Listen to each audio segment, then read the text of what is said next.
اعوذ باللہ من الشیطان الرجیم بسم اللہ الرحمن الرحیم۔ دورہ قرآن کا آج 70واں پارہ، سورۃ الانبیاء۔ سورۃ الانبیاء مکی دور کے آخری زمانے میں نازل ہوئی، جب نبی اکرم صلی اللہ علیہ وسلم کی دعوت سے سرداران قریش اور آپ صلی اللہ علیہ وسلم کے درمیان سخت کشمکش برپا ہو چکی تھی۔ انہوں نے آپ صلی اللہ علیہ وسلم کی دعوے نبوت، توحید اور آخرت پر شکوک اور اعتراضات پیش کر کے آپ کی مخالفت کی انتہا کر دی۔ اس سورہ میں ان پر ان کی بری حرکتوں کے برے نتائج بھی واضح کیے گئے اور دلائل اور معزت دونوں طریقوں سے ہر ایک بات کا جواب بھی دیا گیا۔ پھر آگے آیت نمبر 1 سے آیت نمبر 10 میں دعوت حق اور مشرکین مکہ کی سخن سازیاں بیان ہوئیں۔ اللہ تعالیٰ نے اپنی سنت کا تذکرہ کیا۔ اللہ تعالیٰ جب کسی قوم کی طرف اپنا رسول بھیجتا ہے تو اس قوم کے لیے صرف ایک ہی راستہ رہ جاتا ہے، یعنی وہ ایمان لے آئے۔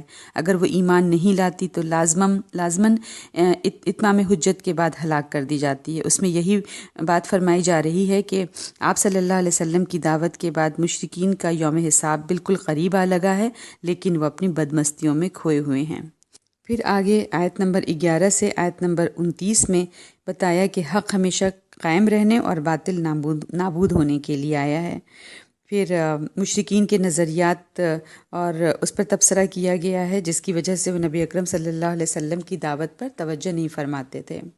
پھر آگے آیت نمبر 23 سے آیت نمبر 30 سے آیت نمبر 41 میں نظام ربوبیت سے توحید اور آخرت پر استدلال پیش کیا گیا کہ جو منکرین حق ہیں آفاق میں پھیلی ہوئی نشانیوں پر کیا غور نہیں کرتے؟ کیا انہوں نے اس بات پر غور نہیں کیا کہ یہ کائنات کیوں کر وجود میں آئی اور اس میں موجود مختلف چیزیں اور نظام جو سب بامقصد و مربوط و منظم ہیں، جن کا وہ ہر وقت مشاہدہ کرتے رہتے ہیں، کیسے بن گیا؟ یہ کائنات اور اس میں موجود تمام چیزوں کا وجود اور ان کا قیام اس بات پر گواہی دے رہا ہے کہ انہیں ایک یکتا عادل اور حکیم ہستی نے بنایا ہے۔ اس کا عادل ہونا اور اس کا حکیم ہونا اس بات کا تقاضا کرتا ہے کہ دیگر چیزوں کی طرح انسانوں کے لیے بھی مکافات عمل ہو، یعنی ایک ایسا وقت مقرر ہو جس میں ہر کسی کو اس کے کیے کا بدلہ مل کر رہے۔ پھر آگے آیت نمبر 42 سے آیت نمبر 50 میں حق و باطل کی کشمکش میں غلبہ اسلام کے آثار، اس پر ذکر ہے۔ مشرکین عذاب کے لیے جلدی مچا رہے ہیں، ان سے پوچھو کہ اس سے بچنے کے لیے انہوں نے کیا انتظام کیا؟ آخر رات یا دن میں اگر اس کا عذاب آ جائے تو کون ان کی حفاظت کرے گا؟ اس کے مقابلے کے لیے ان کے پاس کون سا لشکر ہے؟ تمہاری حفاظت کرنے والا خدا رحمان کے سوا اور کون ہے؟ کیا ان کے معبودان باطل ان کی حفاظت کرتے ہیں؟ حالانکہ صورتحال یہ ہے کہ وہ خود اپنی حفاظت پر قادر نہیں۔ اگر تم خدا رحمان کو راضی کر لو اور اس کے رسول کا کہا مان لو تو وہ ہر آفت سے تمہیں بچا لے گا اور تمہاری ہر ضرورت کے وقت مدد فرمائے گا۔ پھر آگے آیت نمبر 51 سے آیت نمبر 57 تک میں ہے کہ ابراہیم علیہ السلام کی زندگی کے ابتدائی حالات بیان ہوئے جو ان کو ان کے آبائی وطن اور میں پیش آئے۔ آپ صلی اللہ علیہ وسلم کی پیدائش ایک بت پرست اور مشرک قوم میں ہوئی۔ آپ کا باپ ایک کٹر بت پرست تھا، لیکن اللہ نے آپ کو توحید کا نور دے کر تمام دنیا کے لیے امام بنایا۔ آپ کے متعلق فرمایا، ہم نے ان کو ہدایت و معرفت کا درجہ عطا فرمایا جو ان کے شایان شان تھا۔ وَكُنَّا بِهِ عَالِمِينَ، یعنی یہ بلند مرتبہ یوں ہی نہیں عطا فرمایا بلکہ ان کو اچھی طرح پرکھ کر۔ پھر آگے کی آیتوں میں آیت نمبر 93 تک تمام انبیاء کی دعوت ایک تھی، تفرقہ گروہ بندیاں انسانوں نے خود پیدا کی ہیں، اس پر بات ہوئی ہے۔ پھر آگے سورۃ الحج شروع ہوتی ہے۔ اس سورہ کا کچھ حصہ مکی دور کے آخری ایام میں اور باقی مدنی زندگی کی ابتدا میں حج کے موقع پر نازل ہوا۔ اس میں کفار کو تنبیہ اور فرمائش کی گئی ہے کہ اگر وہ اپنی روش سے باز نہ آئے تو ان کا انجام بھی گزشتہ قوموں کی طرح ہوگا جو تباہ و برباد کر دی گئیں۔ خاص طور پر اس کے مدنی حصے میں مسجد حرام کو شرک اور بت پرستی کے لیے استعمال کرنے اور مسلمانوں کو حج اور عمرہ وغیرہ کے لیے اس میں داخل ہونے سے منع کرنے پر کفار مکہ کی گرفت کی گئی ہے، اور اس میں پہلی دفعہ مسلمانوں کو کفار کے خلاف ہتھیار اٹھانے کی اجازت دی گئی ہے اور کمزور ایمان کے مسلمانوں کو بھی جھنجھوڑا گیا ہے۔ پھر اس کے بعد آیت نمبر 1 سے آیت نمبر 10 میں قیامت کی ہولناکیاں اور انفس و آفاق سے حیات اخروی پر استدلال کیا گیا ہے۔ مشرکین مکہ کو خطاب ہے جو قیامت کی تکذیب کر رہے تھے اور عذاب کے لیے جلدی مچا رہے تھے۔ پہلی 2 آیات میں قیامت کے منظر کشی کی گئی ہے کہ اے لوگو اپنے پروردگار کے غضب سے ڈرو، قیامت کا زلزلہ ہولناک ترین حادثہ ہوگا۔ نبی اکرم صلی اللہ علیہ وسلم نے فرمایا 3 دفعہ نفخ صور ہوگا۔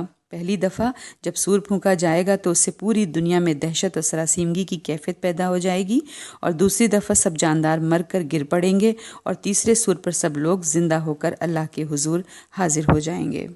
پھر آگے آیت نمبر 11 سے آیت نمبر 22 میں ایمان، یقین، امید اور سعی مسلسل کا نام ہے۔ کفر، جہالت، شک اور مایوسی ہے۔ ان لوگوں کا تذکرہ ہے یہاں جو اللہ کی بندگی تو کرتے ہیں مگر دل جمعی کے ساتھ نہیں، جن کا ایمان، یقین اور امید پر نہیں ہے، زندگی کے عارضی اور وقتی حالات پر ہے۔ ان کا ایمان اس شرط کے ساتھ مشروط ہوتا ہے کہ اگر آرام اور خوشحالی کی کوئی بات پیش آئی تو وہ اللہ پر راضی ہو گئے اور اللہ کا دین بہت اچھا ہے، لیکن اگر حق کی راہ میں مصیبت پیش آئی، کسی مشقت اور نقصان سے سابقہ پیش آیا تو بس اکھڑ گئے اور دین کی کسی چیز پر اطمینان نہ رہا۔ ایسا آدمی نہ دنیا میں کامیاب ہو سکتا ہے اور نہ آخرت میں، کیونکہ کامیابی کی راہ یقین اور امید سے مربوط ہے۔ جو ان سے محروم رہا وہ دونوں جہانوں میں ناکام رہا۔ پھر آیت نمبر 23 سے آیت نمبر 25 میں بتایا کہ اہل حق کی جزا نعیم ابدی، مسجد حرام تمام انسانوں کے لیے معبد عام ہے۔ اب یہاں منکرین حق کا انجام بیان کرنے کے بعد اہل حق کے انجام کی تفصیل بیان کی جا رہی ہے۔ فرمایا اللہ یقیناً ان کو نعیم ابدی کے باغوں میں داخل فرمائے گا جن کے نیچے نہریں بہہ رہی ہوں گی۔ ان کو سونے کے کنگن اور موتیوں کے ہار پہنائے جائیں گے اور ان کا لباس بھی ریشمی ہوگا، کیونکہ جب ان کو دعوت حق کی اور سچائی کی ہدایت کی گئی تو انہوں نے اسے اختیار کیا۔ انہیں جب خدا حمید کی راہ بتائی گئی تو وہ اس پر گامزن ہو گئے۔ پھر آگے آیت نمبر 34 سے آیت نمبر 38 میں قربانی ہر امت پر فرض تھی اور اس کے مقاصد بیان ہوئے۔ تمام شرائع الہیہ میں نظام عبادات کے ساتھ قربانی ایک قدیم ترین عبادت الہی رہی ہے۔ اللہ تعالیٰ نے ہر نبی کی امت کے لیے قربانی کا ایک طریقہ مشروع کیا تھا تاکہ لوگ ان جانوروں پر اللہ کا نام لے کر قربانی کریں جو اس نے ان کو بخشے ہیں اور اس کی شکر گزاری کا حق ادا کریں۔ اس قربانی کا مقصد بھی یہی ہے کہ تم توحید فی العبادت کے تقاضوں کو پورا کرو، چونکہ تمہارا معبود ایک ہی ہے، اس لیے اس کی قربانی اور عبادت میں کسی دوسرے کو شریک نہ ٹھہراؤ اور اسی کے فرمانبردار بن جاؤ اور پوری یکسوئی کے ساتھ اپنے آپ کو اس کے سپرد کر دو۔ پھر آگے آیت نمبر 39 سے آیت نمبر 48 میں پہلا اذن قتال اور مسلمان حکمرانوں کے فرائض اور ان کی شناخت ہے۔ اب پہلے جو پچھلے رکوع میں قریش مکہ کے کفر و خیانت کا تذکرہ تھا اور ان کے خلاف مسلح جد و جہد کا اشارہ تھا۔ اب یہاں پہلی آیت میں واضح طور پر ان کے خلاف تلوار اٹھانے کی اجازت بیان کی جا رہی ہے۔ یہاں صاف لفظوں میں جواز قتال کی علت بیان ہو رہی ہے۔ فرمایا بِأَنَّهُمْ ظُلِمُوا، کیونکہ مسلمان مظلوم ہیں۔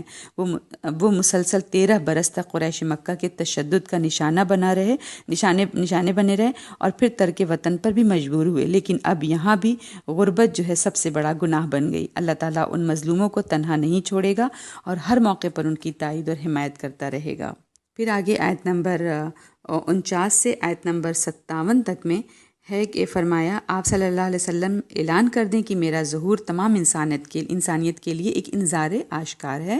اب صرف 2 ہی راستے ہیں، ایمان کا، یعنی اگر ایمان لانے والوں کے لیے آخرت میں مغفرت اور دنیا میں رزق کریم کی بشارت ہے، اور دوسرا کفر کا، سچائی کا انکار کرنے والوں کے لیے نامرادی اور عذاب جہنم کی وعید ہے، اور اب جو چاہو راہ اختیار کرو۔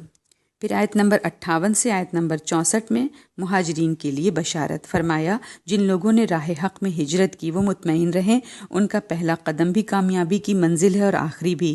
اگر دارالہجرت پہنچنے سے قبل ہی قتل کیے گئے یا ان کو موت آ گئی تو ان کو شہادت کا درجہ نصیب ہوگا۔ اللہ کے ہاں ان کے لیے رزق حسن ہوگا اور وہ ان کو ایسی جگہ داخل کرے گا جہاں پہنچ کر وہ نہال ہو جائیں گے۔ وہاں ان کو وہ کچھ ملے گا جس کا اس دنیا میں کوئی تصور بھی نہیں کر سکتا۔ پھر آگے آیت نمبر 65 سے آیت نمبر 72 میں کائنات کے آفاقی دلائل اور ہر امت کے لیے دین حق کی اصل ایک ہی تھی۔ پھر سوال ہے کہ کیا تم نے دیکھا نہیں کہ اللہ نے تمام زمین کی اشیاء اور سمندر میں چلنے والی کشتیوں کو تمہارے لیے مسخر کر دیا ہے؟ اگر اللہ کا حکم نہ ہو تو اس کائنات کی ہر چیز انسان کی باغی اور دشمن بن جائے۔ یہی حالت کشتی کی ہے کہ یہ کس طرح اسی کے حکم سے تسخیر ہے اور سمندر کے سینہ کو چیرتی ہوئی چلتی ہے۔ یہ اللہ ہی ہے جس نے آسمان کو تھام رکھا ہے ورنہ تمہارے سروں پر گر پڑے۔ فرمایا کہ اللہ ہی نے یہ زندگی بخشی، وہی موت دیتا ہے اور وہی پھر زندہ اٹھا کھڑا کرے گا۔ پھر آگے آیت نمبر 73 سے آیت نمبر 68 میں منصب امامت کے فرائض اور اس کی ذمہ داریاں بیان ہوئی۔ فرمایا کہ تم اپنے معبودان باطل کی حقیقت سن کر ایسے چڑھتے ہو تو ان کی بے بسی کی ایک مثال بھی سن لو۔ یہ تمام مل کر بھی ایک مکھی پیدا کرنا چاہیں تو نہیں پیدا کر سکتے، اور اگر ایک مکھی ان سے کچھ چھین لے جائے تو اسے چھڑا نہیں سکتے۔ طالب و مطلوب دونوں درمادہ اور ناتواں ہیں، یعنی مشرکین اور ان کے معبود دونوں کمزور۔ جب یہ مشرکین ایسے کمزور اور ناتواں لوگوں کو اپنا معبود قرار دے کر ان سے مدد چاہتے ہیں تو ان مشرکین کی کمزوری کی کیا حالت ہوگی۔ فرمایا یہ سب کچھ دیکھ کر بھی یہ اللہ کی قدر نہیں پہچانتے۔ اللہ ان کے معبودوں کی طرح بے بس اور عاجز نہیں ہے، بلکہ وہ نہایت طاقتور اور غالب ہستی ہے۔ والسلام علیکم ورحمۃ اللہ وبرکاتہ۔